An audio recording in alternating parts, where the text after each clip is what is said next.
اعوذ باللہ من الشیطان الرجیم بسم اللہ الرحمن الرحیم اللہم صلی علی محمد رب اشرح لی صدری ویسر لی امری واحلل عقدۃ من لسانی یفقہوا قولی۔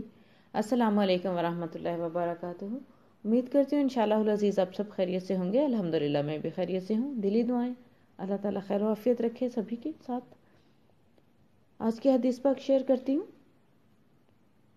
حضرت ابو ہریرہ رضی اللہ عنہ سے روایت ہے کہ رسول اللہ صلی اللہ علیہ وآلہ وسلم نے فرمایا، سوموار اور جمعرات کے دن جنت کے دروازوں کو کھول دیا جاتا ہے اور ہر اس بندے کی مغفرت کر دی جاتی ہے کہ جو اللہ کے ساتھ کسی کو شریک نہ ٹھہراتا ہو، سوائے اس آدمی کے جو اپنے مسلمان بھائی کے ساتھ کینہ رکھتا ہو، اور کہا جاتا ہے کہ ان دونوں کی طرف دیکھتے رہو یہاں تک کہ وہ صلح کر لیں۔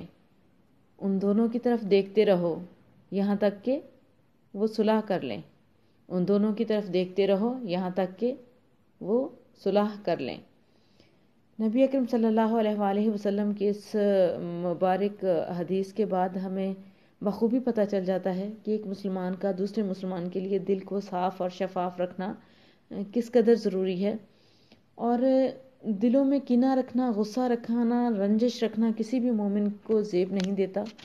نبی اکرم صلی اللہ علیہ وآلہ وسلم کے اس ارشاد کے بعد ہمیں چاہیے کہ ہم اپنے دلوں کو صاف رکھیں۔ آقا صلی اللہ علیہ وسلم کی ایک اور حدیث پاک ہے، حضرت عبداللہ بن مسعود رضی اللہ عنہ سے مروی ہے کہ حضرت صلی اللہ علیہ وآلہ وسلم نے ارشاد فرمایا، کوئی شخص میرے پاس دوسرے صحابی کی طرف بطور شکایت کوئی بات نہ پہنچائے، اس لیے کہ میں چاہتا ہوں میں تم لوگوں کے پاس آؤں تو میرا سینہ صاف ہو۔ ابو داؤد کی روایت ہے۔